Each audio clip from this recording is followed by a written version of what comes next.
Assalomu alaykum. Efirda e'tiboringiz markazida tok-shousi. Bugun ham barchamizning e'tibori markazimizda bo'lib turgan mavzularda fikr, mulohazalar yuritamiz. Barchangizga ma'lumki, yurtimizda inson qadri har narsadan ustun turadi. Bugun xalqimizning farovonligini ta'minlash va yashash tarzini bundanda yaxshilash maqsadida ulkan ishlar olib borilmoqda. Jumladan ijtimoiy himoyaga muhtoj shaxslarni qo'llab-quvvatlash maqsadida ko'plab qarorlar va qonunlar ham qabul qilindi. Xo'sh, bugun ularni to'laqonli qo'llab-quvvatlash maqsadida qanday ishlar olib borilmoqda? Muhtoj shaxslar yaratilgan imkoniyatlardan qanday foydalanishmoqda va ularning huquqlari to'liq ta'minlanyaptimi? Bugun ular uchun yaratilgan imkoniyatlar va qulayliklar yetarlimi? Anglagan bo'lsangiz kerak. Bugun studiyamizga yig'ilgan mutaxassislarimiz bilan birgalikda aynan shu mavzularda fikr, mulohazalar yuritamiz.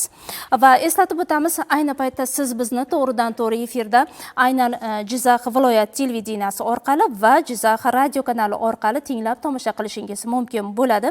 Agar sizda ham mavzu yuzasidan savollar, fikr, mulohazalar tug'ilayotgan bo'lsa, agar radio orqali tinglayotgan bo'lsangiz 72 kodi bilan 226 0841 raqamlariga qo'ng'iroq qilib savolingizni yozib qoldiring yoki ekraningizda ko'ringan manzillar orqali bizga SMS tariqasida savol yo'llash imkoniga egasiz. Demak, sizni ham ishtirokingizni kutib qolamiz. Albatta, mavzu sizni befarq qoldirmaydi. Keling, dastlab bugungi kunda aholi orasida uchrab turgan nogironlik holatlariga nima sabab bo'lyapti? Buning asosiy omillari nimada deb o'ylaysiz? Shu haqidagi fikrlar bilan suhbatimizni boshlasak. Marhamat, eshitamiz. Nogironlikka olib kelinadigan sabablardan bittasi eng avvalo bu sog'lom turmush tarziga rioya etib hayotimiz davomida shunaqa to'g'ri ovqatlanish, jismoniy harakat. Albatta hozirgi kunda nogironlikka olib keluvchi kasalliklar yuqorida aytgandek haqiqatan ham sog'lom turmush tarziga aholimiz o'rtasida rioya qilmaslik, ya'ni kam harakatlik, ovqatlanish rejimiga rioya qilmaslik va hokazolar. Yana keyingi kunlarda aholi o'rtasida ekologiyaning buzilishi ham aholida insonlar sog'lig'iga o'zining salbiy ta'sirini ko'rsatmoqda. Keyingi vaqtlarda ko'pincha yurak qon tomir kasalliklari, asab sistemasi kasalliklari, suyak bo'g'in kasalliklari aholi o'rtasida bu kasallikka chalinishlar ko'plab kuzatilmoqda. Endi bu kasalliklar bilan chalingan bemorlarimizning albatta vaqtida davo kursini o'taganda vaqtida albatta bular nogironlik darajasiga olib kelmaydi. Ko'pincha bu xalqimizning, aholining o'z sog'lig'iga e'tiborsizligi tufayli boshlanish vaqtida o'sha kasallikni to'liq davolanmasligi tufayli kasallikning surunkali formaga o'tib ketishi natijasida kasallikni nogironlikka olib keladi bu kasalliklar.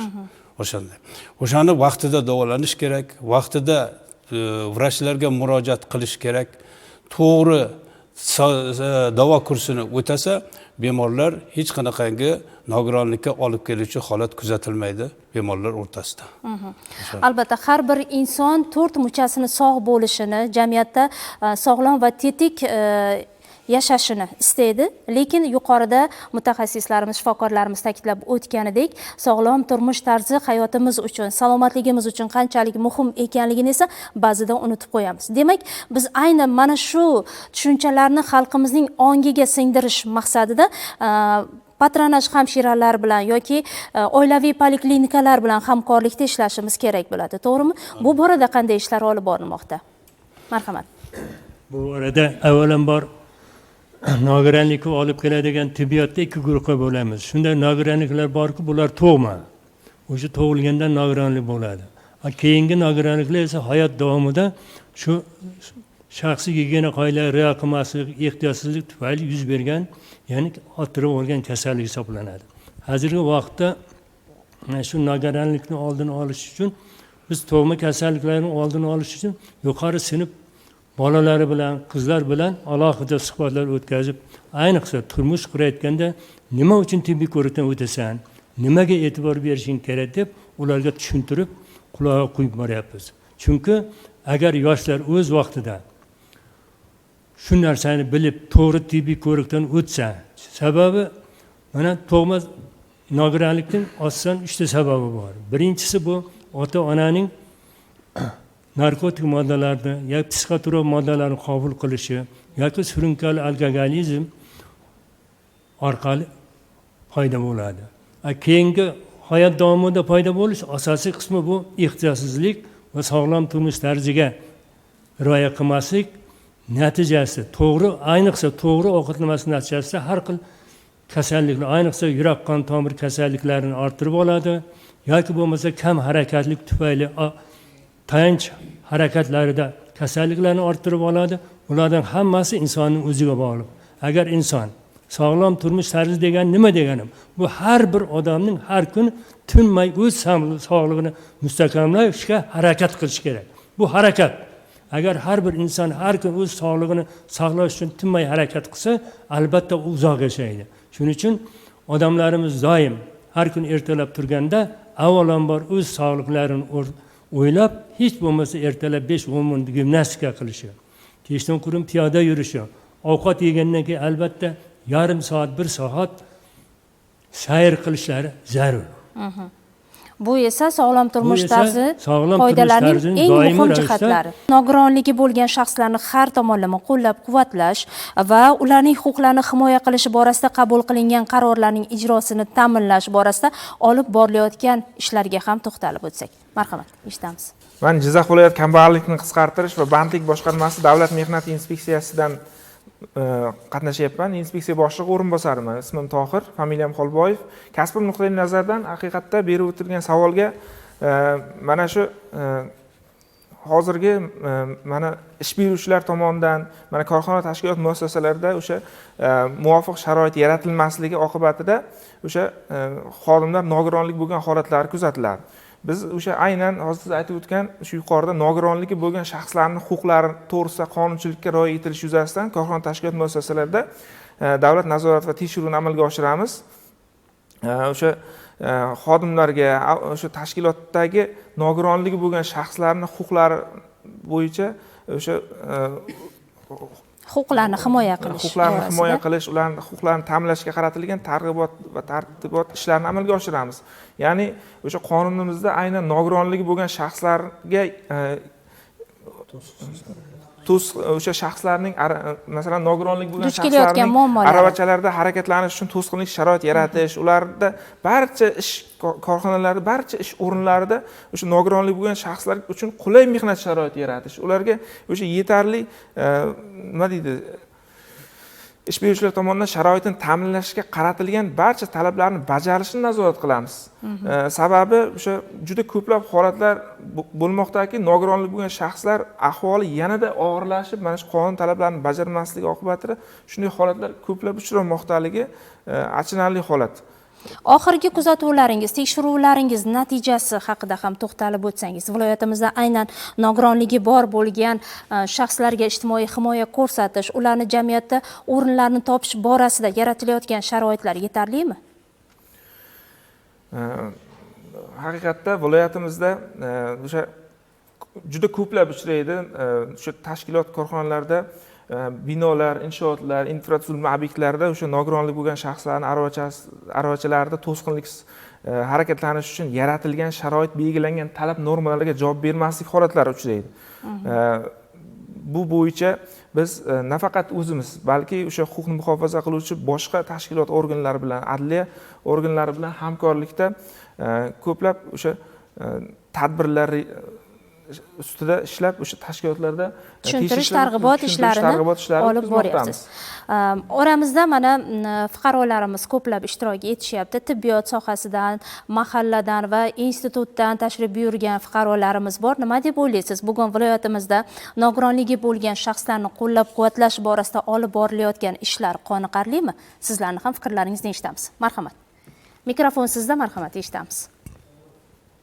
Sizlarga qaratilayotgan sharoitlar, imkoniyatlar, e'tiborlar qoniqarlimi? Marhamat, bemalol. Hammamizda fikr bor. Mana bizda men Jizzax shahridaman, lekin unchalik e'tiborli emas deb hisoblayman, chunki mahallada ham kam e'tibor qaratiladi. Biz bolalikdan nogiron bo'lib qolganmiz, mana paxta nimasi bo'yicha. lekin judayam kam bizga e'tibor. Qaysi yo'nalishlarda siz masalan qaratilayotgan e'tibordan norozisiz? Masalan, yoki ko'nglingiz to'lmaydi? Ko'nglimiz to'lmaganlik ko'proq mana больницаlarga o'tishda qiynalamiz, order olishda, ana shulardan juda ham qiynalamiz. Mana davleniya, yurak sinokardiyalari bilan nima qilamiz. Ana shulardan juda ham nima qilamizda. Bu borada murojaat qilgansiz murojaat qilganmiz tashkilotlarga ham. Juda ham alida. E'tibor sust demoqchisiz. E'tibor juda ham sust. Faqatgina jarrohlikka nima qilamiz dedi. Lekin bizlar ham necha yildan beri nogironmiz, kamida 40 yildan beri. Yana kimda savollar bor? Marhamat, fikrlar bo'lsa eshitamiz. Marhamat. Jizzax davlat pedagogika universitetida o'qituvchi sifatida faoliyat olib boraman. Bizlarda ham talabalarimiz ichida imkoniyati cheklangan talabalar mavjud. Bugungi kunda universitetimiz rektori tomonidan imkoniyati cheklangan talabalarga alohida yotoqxonalar tashkil qilingan. Bundan tashqari imkoniyatlari cheklangan talabalar ro'yxatga olinib, ma'naviyat bo'limi tomonidan moddiy ma'naviy rag'batlantirishlar berib boriladi.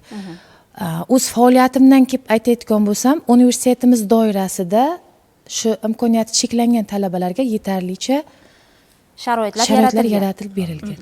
Demak, oliy ta'limda ularni ta'lim olishi uchun qulayliklar yaratilib berilmoqda. Yana kimda fikrlar bo'lsa, marhamat, tez fikrlaringizni birgalikda eshitamiz. Fikringizga qo'shilaman. Men ham shunday deb o'ylayman. Hozirgi kunda mana nogironlarga e'tibor juda ham katta qaratilyapti. Imkoniyatlar ham asta-sekin hammasi yaxshi bo'lyapti deb o'ylayman. Chunki aytganingizdek, institutlarda ham nogironlarga alohida mana to'siqlarsiz imkoniyatlar ham yaratilyapti. Hammasi to'liq mumkin, lekin bir-ketin hammasi bir chekkadan bo'lib boryapti deb o'ylayman. Masalan, nimaga intilamiz, o'z harakat qilsak, hamma imkoniyatlar bizda bor deb o'ylayman hozirgi kunda. Sportga qatnaymiz desak, sportga ham hamma imkoniyatlar berib boryaptimi? Ijtimoiy himoya milliy agentligi qo'llab-quvvatlab, qanaqa muammolarimiz bo'lsa, darrov murojaat qilsak, uni hal qilib berishga harakat qilyapti deb o'ylayman men. Marhamat, fikrlar bo'lsa yana eshitamiz. Marhamat. Faqat universitetda hozirgi kunda, ayniqsa maktablarda ham mana shu imkoniyati cheklangan o'quvchilarni, ya'ni inklyuziv ta'lim deb to'rtmuchasi sog'lom o'quvchilar bilan birgalikda o'qitish tizimlari ham joriy qilinyapti.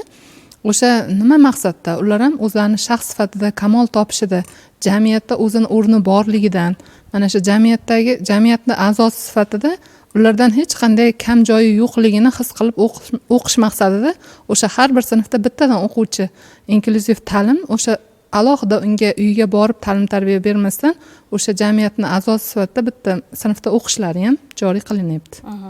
Mutaxassislarimiz fikrlarini ham eshitamiz. Marhamat. Ijtimoiy himoyadan kelgan mutaxassisimiz. To'g'ri aytishyapti. To'g'ri, ba'zi bir kamchiliklar bor, yo'q emas. Endi aniq tushunchaga ega bo'lib olishimiz uchun fuqarolar bilan suhbatlashishimiz kerak. Bu jarayonda agar fuqarolarda aniq ma'lumotlar yetarli bo'lmasa yoki mahalladan yoki qaysidir tashkilotdan ma'lumot ola olmasa, bizda ijtimoiy himoya milliy agentligining qisqa raqamlari bor murojaat bo'yicha. 1140 qisqa raqam bor. O'sha qisqa raqamga murojaat qoldirsangiz, o'z murojaatingizni o'sha orqali javobini olasiz. Agar sizga yetarlicha ma'lumot yetkazilmagan bo'lsa, ya'ni mahallaga borib murojaat qilishingiz kerak. Agar mahallaga borib murojaat qila olmasangiz, yo uyda o'tirib murojaat qilsangiz ham bo'ladi demoqchiman. Aynan ushbu qisqa raqamlarga qo'ng'iroq qilish qisqa raqam orqali ma'lumot olsangiz ham bo'ladi. Assalomu alaykum. Men Qaliya mahallasida istiqomat qilaman. Bir nafar farzandim nogironligi bor. U aravadan foydalanadi. Mahalla tomonidan farzandimga arava berishdi, lekin farzandim biror bir hunarni o'rganishini xohlayman. Bu haqida mahallaga bir necha barobar murojaat qildik, lekin yaxshi natija olmadik. Sizlardan iltimos, farzandimni biron bir hunarga o'rgatish uchun menga yordam bersangiz. Bu haqida qayerga, qanday murojaat qilsam bo'ladi? Ismim Zaynab deb yozib yuborganlar. Marhamat. Avval aytardik, ushbu fuqaroga mana shu bizda mehnat bu yarmarkamizda qatnashishga imkoni bo'lmagan bo'lsa, bu yarmarka haqida xabardor bo'la turib yoki o'sha tavsiya etilgan ish o'rinlari o'qishiga loyiq bo'lmasa, mana bundan tashqari mana bizda mana markazimiz tashkil qilingan. Mana markazda mana ularga mos yengil ishlar jalb qilinadi. O'zi avvalo mana ijtimoiy himoyaga muhtoj va boyagi o'sha nogironlar reyestri ro'yxatiga kiritilgan xodimlar yuqorida aytib o'tganimdek ish bilan ta'minlashi avvalo shartli ko'rsatilgan. Shuning uchun kelib bizga murojaat qilsalar, ularga bir qulay bir ish taklif etish bir imkoniyati bo'lardi.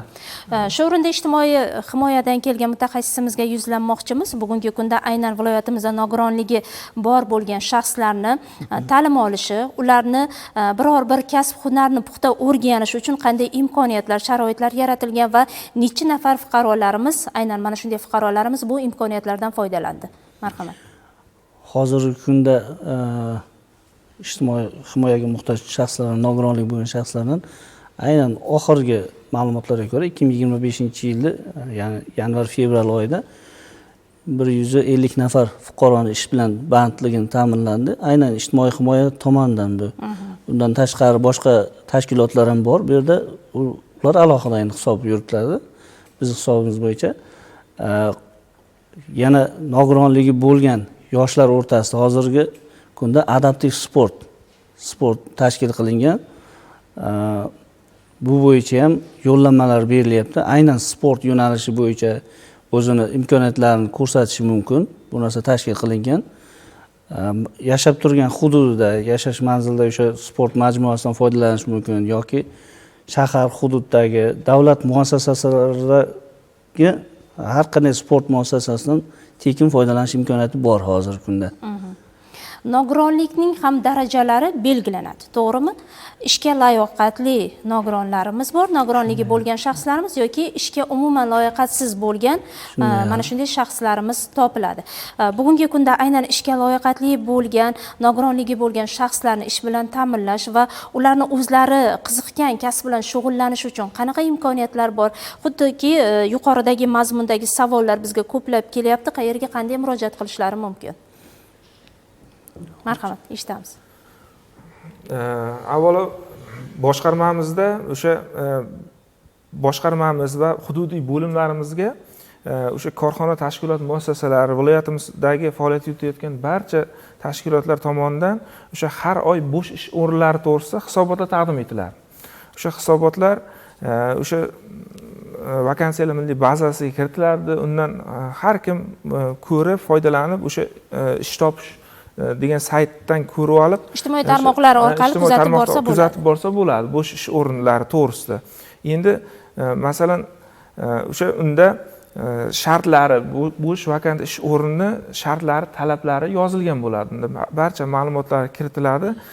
Nogiron ishlash mumkin bo'lgan ish o'rinlari alohida kiritiladi. Bundan tashqari mana kvota ish o'rinlari topshiriladi-ku, bandlikka kvotalangan, ya'ni o'sha nogironlik bo'lgan xodimni ish bilan ta'minlash shartligi berilgan ish o'rinlariga u ish beruvchilar nogironlik bo'lgan xodimni ishga olish shart. Agar ishga olmasdan ularni, masalan, o'z kasb nuqtai nazaridan javob beraman. Masalan, mehnat inspeksiyasimiz biz haqiqatdan ham u o'z majburiyatini bajarmasa, ularga nisbatan tegishli tartibda ma'muriy ta'sir choralar qo'llaymiz va u xodimni ishga olish majburiyatini kerak bo'lsa yuklaymiz biz. Haqiqatda ish bo'la turib olmasdan boshqa niyatlar bilan aynan shu sohaning mutaxassisi bo'lsa, albatta ular ishga olinishi kerak va ular uchun qulay sharoitlar yaratib berilishi lozim. To'g'rimi? Mutaxassislarimizga savollaringiz bo'lsa, marhamat, eshitamiz. Kimda qanday savollar bor? Ayni paytda studiyamizda ishtirok etadigan yurtdoshlarimizda ham albatta savollar bor. Marhamat, eshitamiz. Marhamat, mikrofon sizda. Menda savol bor edi mutaxassislarimizga. Qaramog'imda 9 yoshli, 18 yoshgacha nogironligi bo'lgan farzandim bor, qizim. O'shani davolash jarayonida bizga tibbiy davo bilan birgalikda reabilitatsion davo ham zarur bo'ladi. Men bu davoni olish uchun xususiy klinikalarga yoki Toshkentga, Samarqandda, Toshkentda bepul o'zlari reabilitatsion davo ko'rsatadigan joylar bor.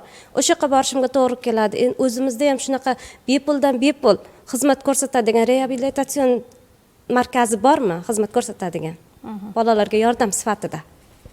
Albatta Jizzax viloyat nogironligi bo'lgan shaxslarni reabilitatsiya qilish va protezlash markazida bolalar bo'limi tashkil etilgan. 15 o'rinli bolalar bo'limida bizda agar bola order asosida bizga murojaat etsalaringiz, bizda hamma o'sha reabilitatsiya davo kurslarini o'tashga imkoniyatlarimiz bor. Davolash fizkulturasi bilan, yuqori chastotali, past chastotali toklar bilan, massaj, parafin bilan va hokazolar bilan to'liq reabilitatsiya davo kursini o'tash imkoniyati bor.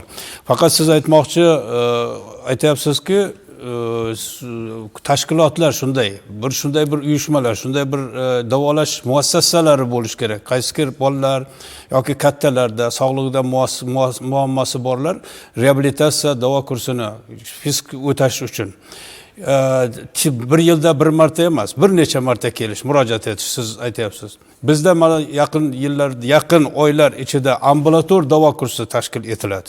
O'sha ambulator davo kursi tashkil etilganda bemalol bizga istagan vaqtida kelib, ambulator sharoitda murojaat etib, bizda bolalar uchun bolalar maydonchasi tashkil etish arafasidamiz, bolalar bo'limida va hokazolar. Bolalar uchun alohida davolash fizkultura xonalari tashkil etganmiz.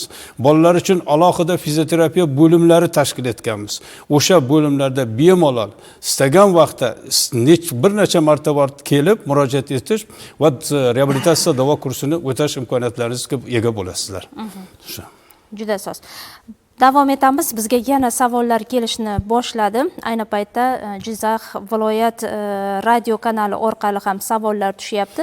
Ya'ni 72 kodi bilan 226 08 41 raqamlariga qo'ng'iroq qilib savollarni yozib qoldirgan.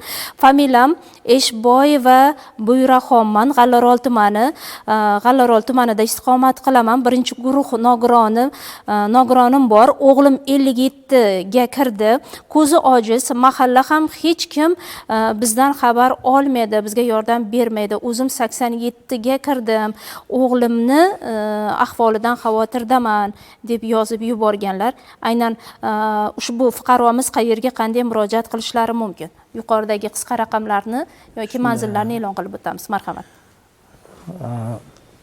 G'allarol tumanida bo'ladigan bo'lsa, ko'zi ojiz deyapsiz. Ko'zi ojizlar bo'ladigan bo'lsa, boya qisqa raqam bilan murojaat qiladigan bo'lsa, ijtimoiy xodimlarimiz fuqarolarning uyiga boradi. Uyiga borib o'sha suhbat jarayonini o'tkazadi. Suhbat jarayonida kamchiliklari, muammolarini aniqlaydi. Unga ko'ra keyin fuqaroga qanday yordam ko'rsatilishi kerakligini rejalashtirishadi. Va qaysi yordamlar ko'rsatiladigan bo'lsa, o'sha rejalashtirilgan 87 yoshda, farzandlari 57 yoshda, lekin ko'zlari ojiz. Demak, onaxon bemalol qo'ng'iroq orqali murojaat qilishi mumkin. Qisqa raqamlarni yana e'lon qilib o'tamiz. Marhamat. 1140 qisqa raqamlariga murojaat qilsa bo'ladi. Aynan 1140 qisqa raqamlariga murojaat qilgan holda siz o'zingizni qiynayotgan muammolar bo'yicha mutaxassislardan savollaringizga javob olishingiz mumkin bo'ladi. Yana kimda qanday savollar bo'lsa marhamat yoki fikr mulohazalar bo'lsa eshitamiz. Opa, sizda dastur avvalida aytgan savollaringiz, fikrlaringiz bor edi. Marhamat. Eshitamiz bemalol, tortinmasdan mutaxassislarimizga murojaat qilishingiz mumkin. Men gapirsam bo'ladi? Marhamat. Men savolim bu bandlik mutaxassisiga, ya'ni aytmoqchi bo'lganim shundaki, shu imkoniyati cheklangan odamlarni ish bilan ta'minlashda ko'p joylarda ko'rganmizki, shahar joylarda yoki markazroq joylardagi imkoniyati cheklangan odamlarni ish bilan ta'minlanadi yoki ularning e'tirozlari yoki nimalari qabul qilinadi. Uzoqroq viloyat tumandagi yoki qishloq joylardagi o'sha imkoniyati cheklangan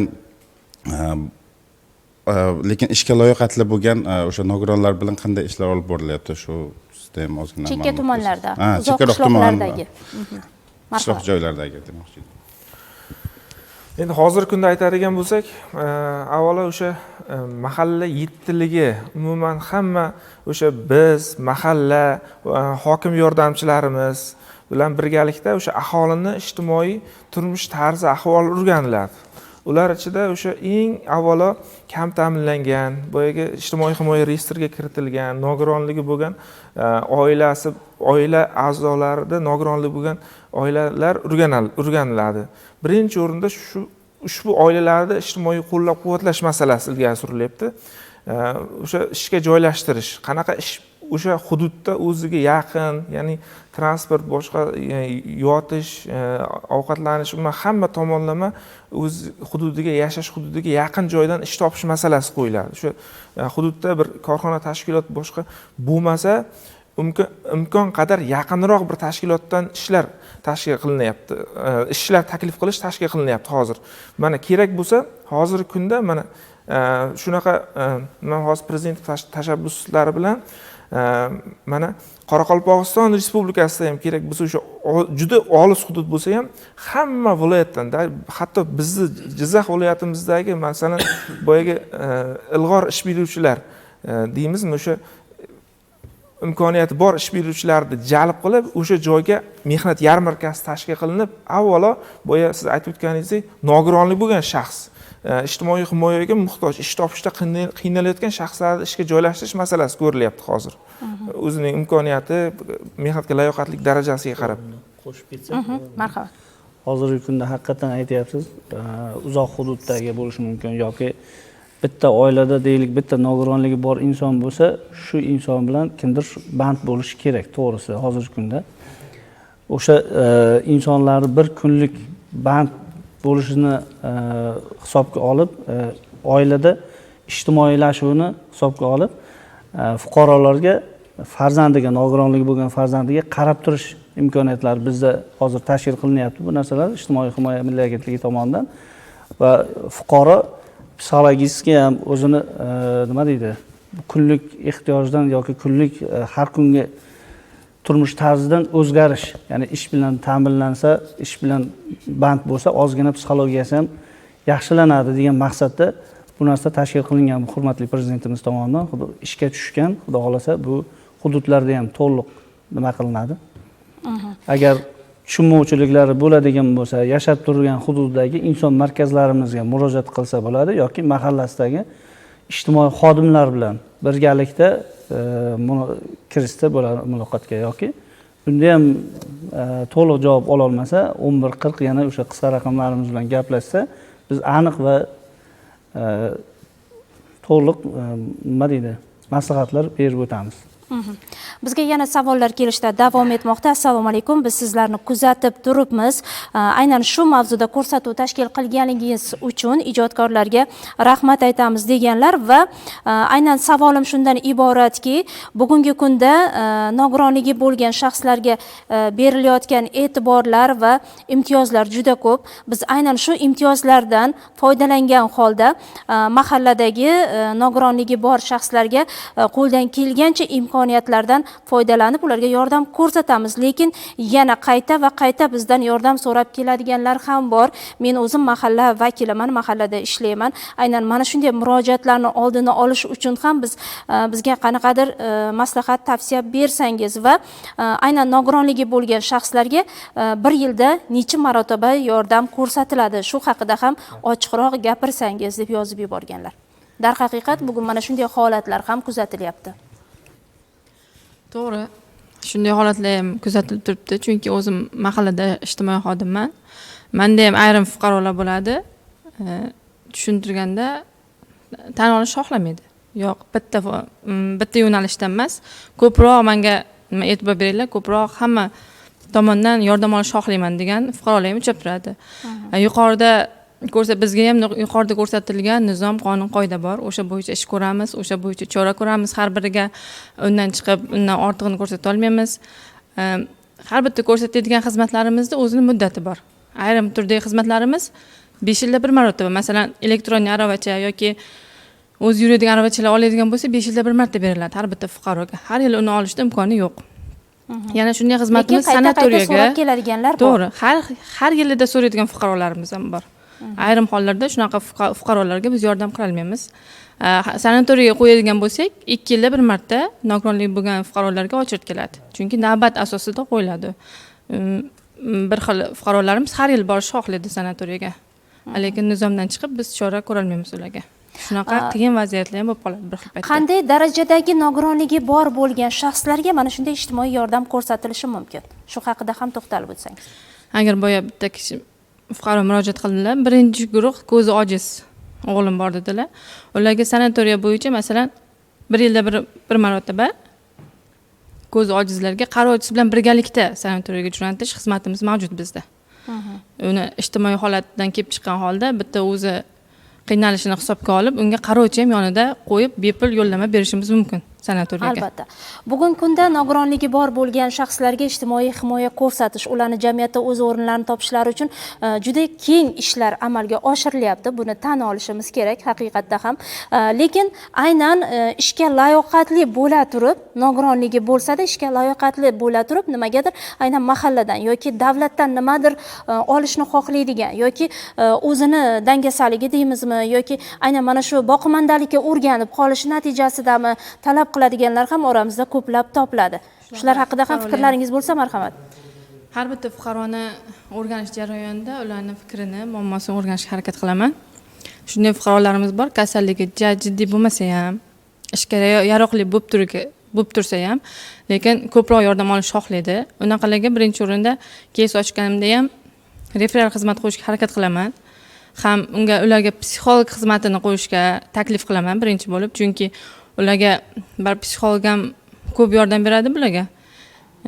Referal xizmat qilib, bandligini ta'minlashga harakat qilamiz. Agar ishga yaroqli bo'lib, ishlamayotgan bo'lsa, ish topilmayotgan bo'lsa, mana shu tomondan jamiyatga qo'shilib ijtimoiylashish maqsadida ularga birinchi bo'lib ish taklif qilishga harakat qilamiz biz. Ana shunday imkoniyatlardan foydalanib, bugun yaxshigina natijalarga erishayotgan yurtdoshlarimiz bugun mana studiyamizda ishtirok etishyapti. Keling, so'z navbatini ularga beramiz. Ulardan ham eshitamiz. Marhamat.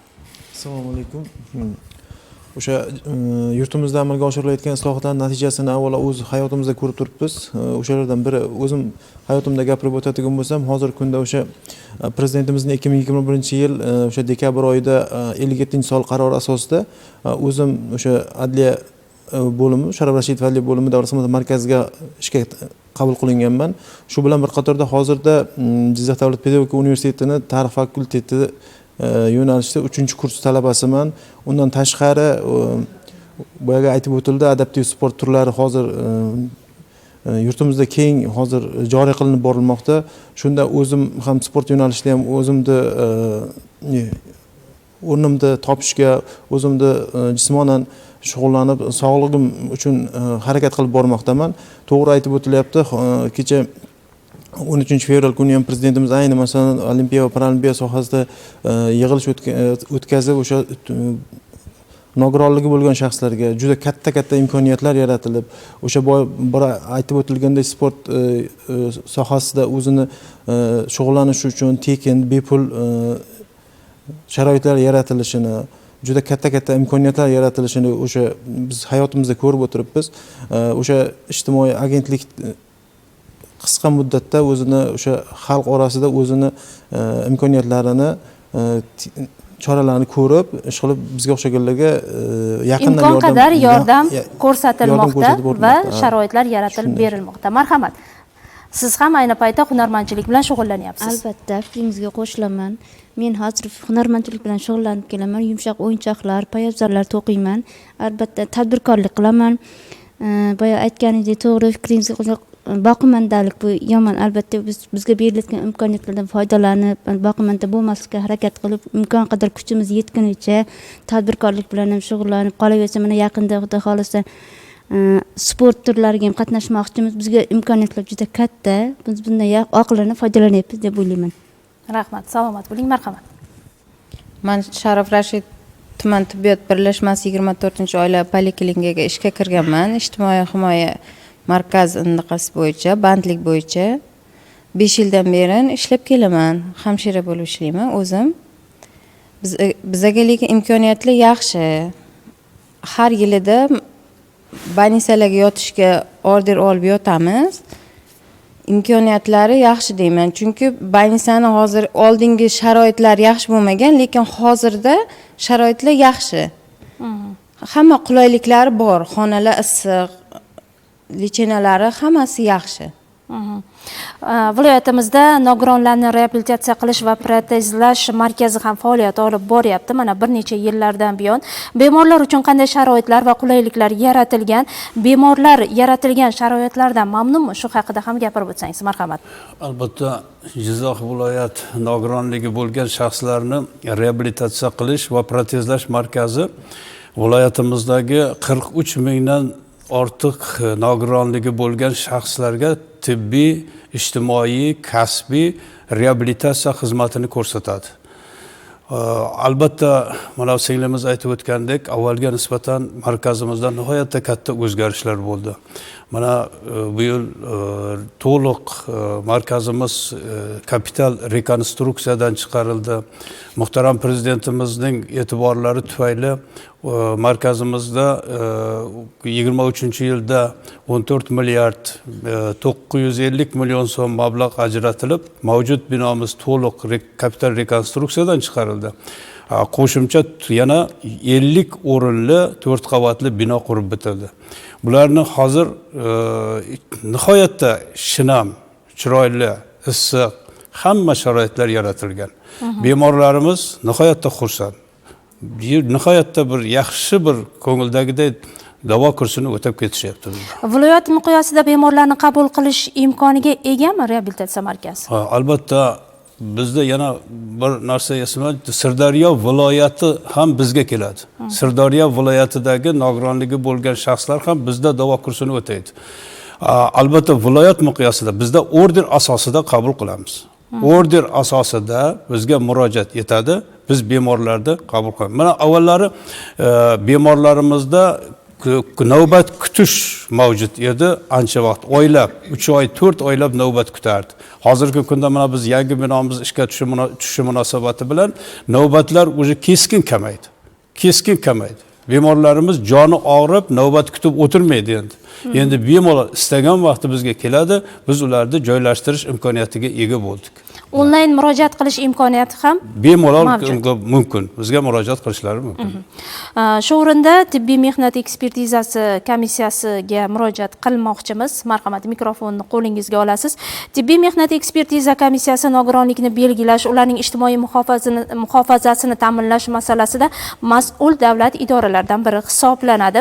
Viloyat tibbiy mehnat ekspertiza komissiyasi tomonidan amalga oshirilayotgan ishlar haqida ham bizga ma'lumot berib o'tsangiz. Marhamat.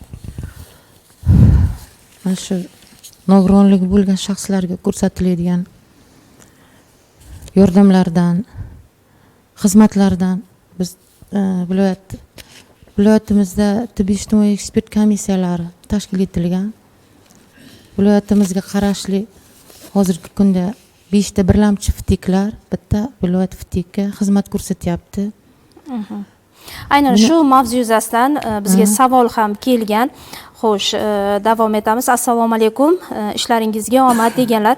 Nogironlikni belgilash borasida fuqarolarni qayta tibbiy reabilitatsiyaga tavsiya qilish orqali ularning sog'lomlik holati nazorat qilib boriladi.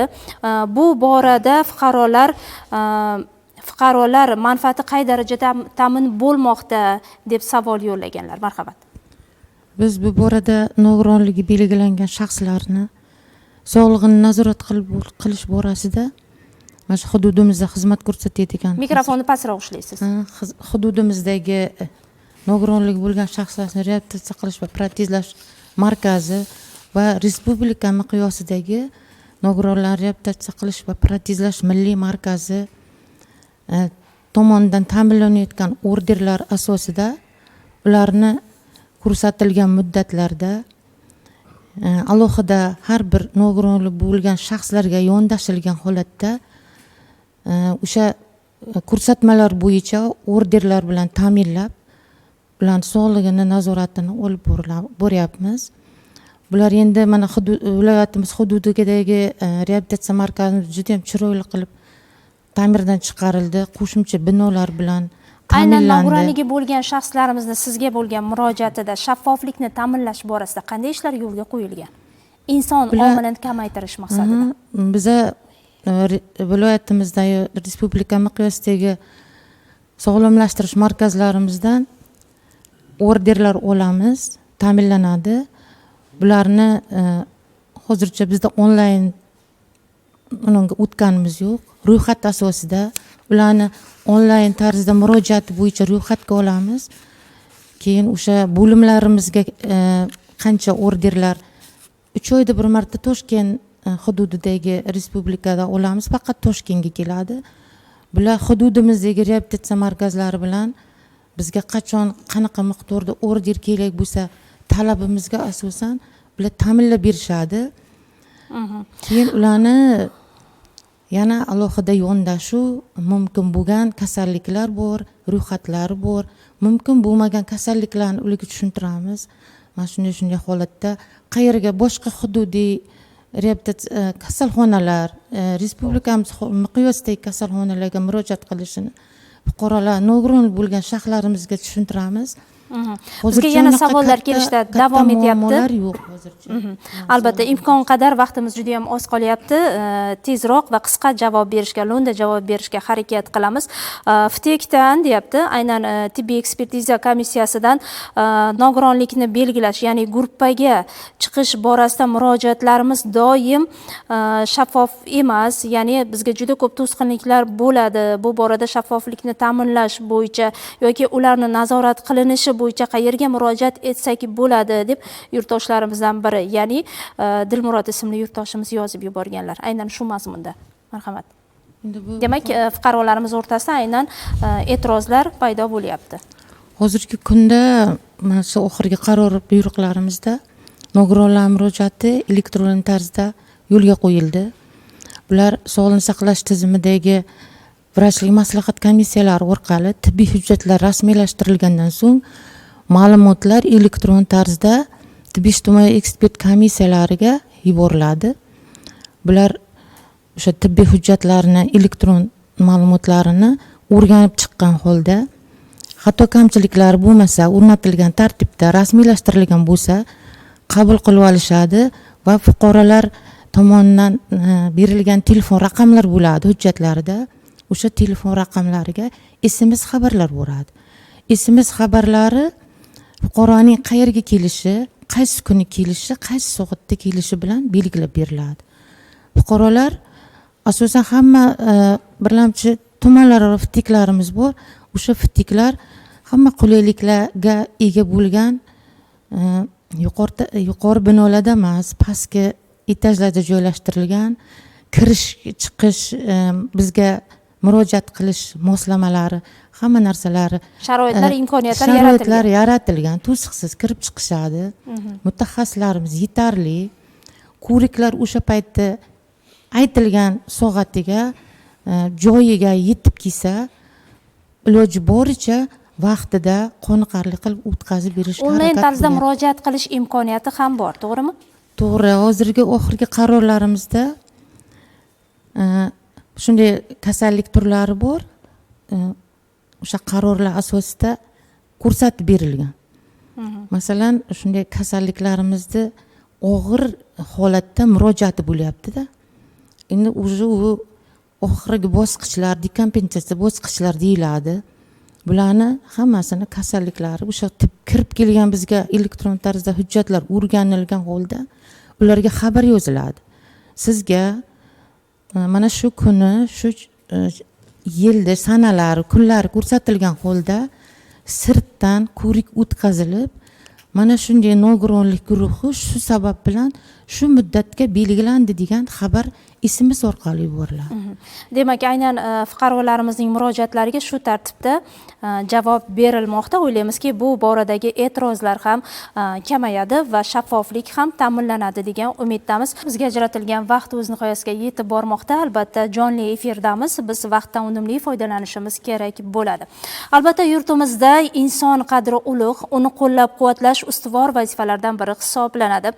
Tibbiyot sohasida olib borilayotgan va nogironlarni qo'llab-quvvatlash va jamiyatda o'z o'rinlarini topishida imkon qadar yordam ko'rsatilmoqda va bu borada olib borilayotgan ishlarimiz esa albatta o'z samarasini beradi degan umiddamiz. Bu e'tiboringiz markazida tok-show edi. Bizni kuzatib boring. Keyingi ko'rsatuvlarimizda ham aynan sizning e'tiboringiz markazida bo'lib turgan mavzularda fikr mulohazalar yuritamiz. Hozircha esa xayr, salomat bo'ling.